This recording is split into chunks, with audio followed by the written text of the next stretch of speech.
అస్మద్గురుభ్యో నమః. శ్రీమాత్రే నమః. ఎప్పుడు ఈ భక్తి వీడియోలు లేకపోతే ఆయుర్వేద వైద్యానికి సంబంధించినవి ఇవేనా అండి? సరదాగా ఈసారి వంటింటి చిట్కాలు చెప్పండి. ఆడవారికి చాలా ఉపయోగపడతాయి కదా! ఆడవాళ్ళకి ఎంతో ఉపయోగపడే చాలా సులభమైన వంటింటి చిట్కాల గురించి చెప్పండి అని చెప్పి చాలామంది మెయిల్స్ చేశారు, ఫోన్స్ చేస్తున్నారు.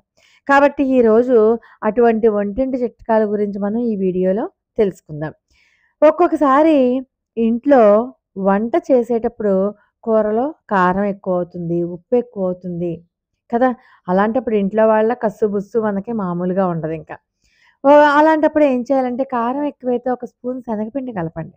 శనగపిండి కలిపితే కూరలో కారం తగ్గిపోతుంది. మీరు చేసిన కూర కూడా చాలా టేస్టీగా ఉంటుంది. అలాగే ఒక్కోసారి వంట చేసేటప్పుడు కూరలో ఉప్పు ఎక్కువైపోతుంది కదా! అలాంటప్పుడు ఉడికించిన బంగాళదుంపలు గానీ, లేపోతే నిమ్మరసం గానీ కలపండి. నిమ్మరసం కలిపితే ఉప్పు తగ్గిపోతుంది. కూరలు చాలా టేస్టీగా ఉంటాయి. ఉడికించిన బంగాళాదుంపలు గనక అంటే అంత సమయం లేకపోతే నిమ్మరసం కలపాలనమాట. బంగాళాదుంపలు గనక కలిపితే ఉప్పుని బంగాళాదుంప లాగేసుకుంటుంది. సరే పూరీలు వేసేటప్పుడు పూరీలు బాగా పొంగాలి, మెత్తగా ఉండాలి, గట్టిగా అయిపోకూడదు. ఇన్ని రకాల కోరికలుంటాయి మన ఇంట్లో వాళ్ళకి. అలాంటప్పుడు ఏం చేయాలంటే, ఒక చెంచా బియ్యపు పిండిని కలిపితే పూరీలు బాగా పొంగుతాయి.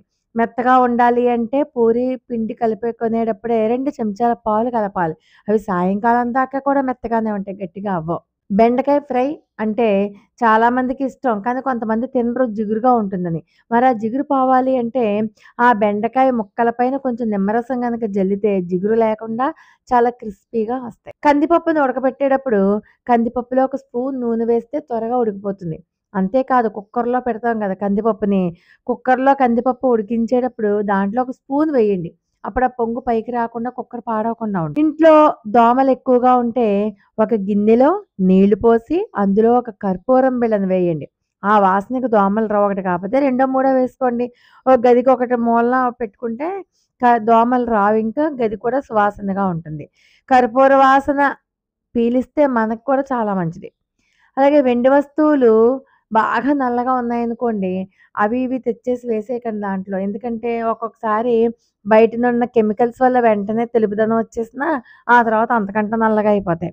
ఇంకొకటేంటంటే కెమికల్స్‌తో క్లీన్ చేసుకున్నటువంటి వెండి పాత్రలో మనం ఏమైనా నైవేద్యాలు పెట్టినా, తిన్నా, తాగినా అవి ఒంటికి కూడా మంచిది కాదు. కాబట్టి మీ ఇంట్లో షాంపూ ఉంటుంది కదా! షాంపూని ఒక కప్‌లోనో లేదా దేంట్లోనో వేయండి. వేసి దాంట్లో 20 నిమిషాలు పెట్టి వెండి వస్తువులు నానబెట్టేయండి.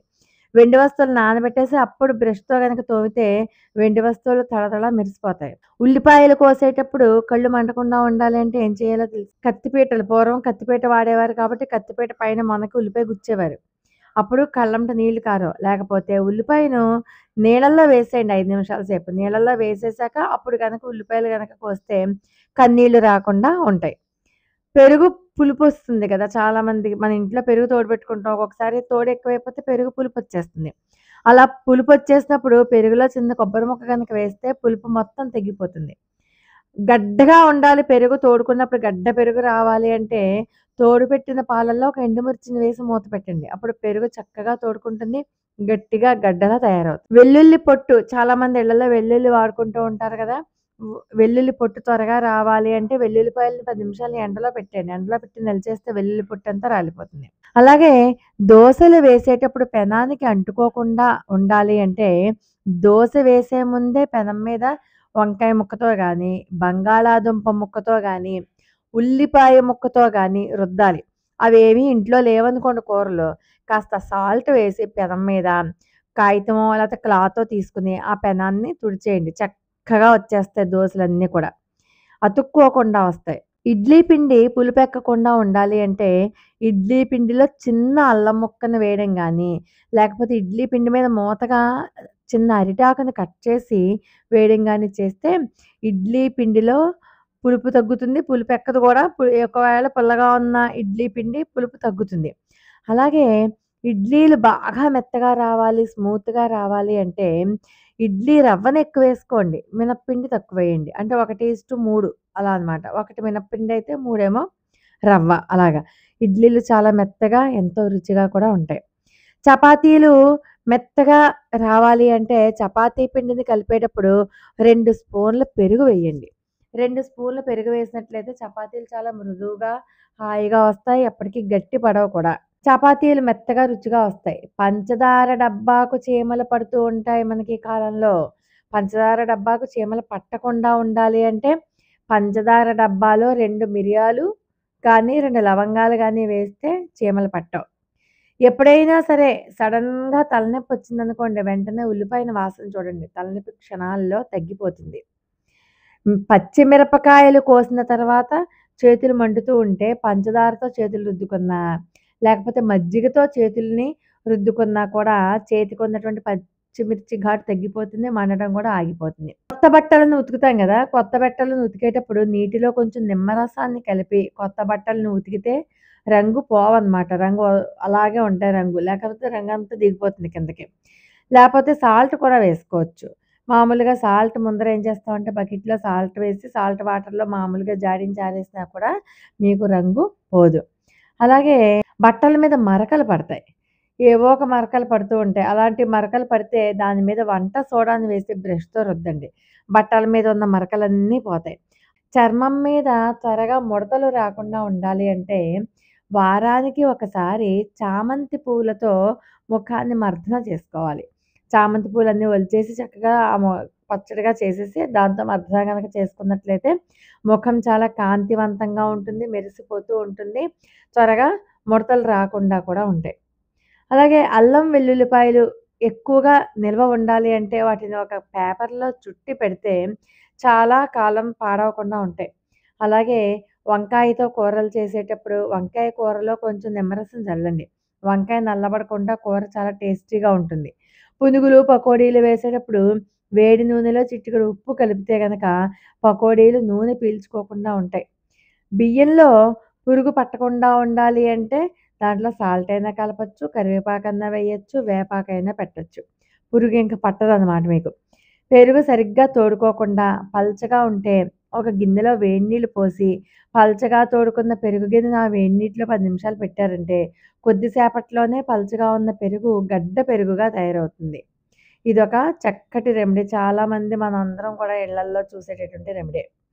సరే సాంబార్ పెట్టుకుంటూ ఉంటాం. సాంబార్‌లో ఉప్పు ఎక్కువైతే చిన్న బంగాళదుంప ఇందాక నేను చెప్పాను కదా! బంగాళదుంప వేయండని.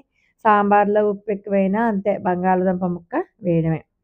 చింతపండు గుజ్జుతో ఇత్తడి పాత్రలను తోమితే ఇత్తడి పాత్రలు మిలమిలా మెరిసిపోతాయి కదా! అలాగే కాలువ నీళ్ళతో తోమినా కూడా పాత్రలు చాలా తెల్లగా మెరిసిపోతూ ఉంటాయి. ఉప్పుతో మాత్రం తోమకండి గిన్నెలు. వెల్లుల్లిపాయలు ఎక్కువ రోజులు నిల్వ ఉండాలి అంటే వెల్లుల్లిపాయల మీద కొంచెం వెనిగర్ రాసి అప్పుడు కవర్‌లో పెట్టారంటే వెల్లుల్లిపాయలు ఎక్కువ కాలం నిల్వ ఉంటాయన్నమాట. పాడవ్వవు.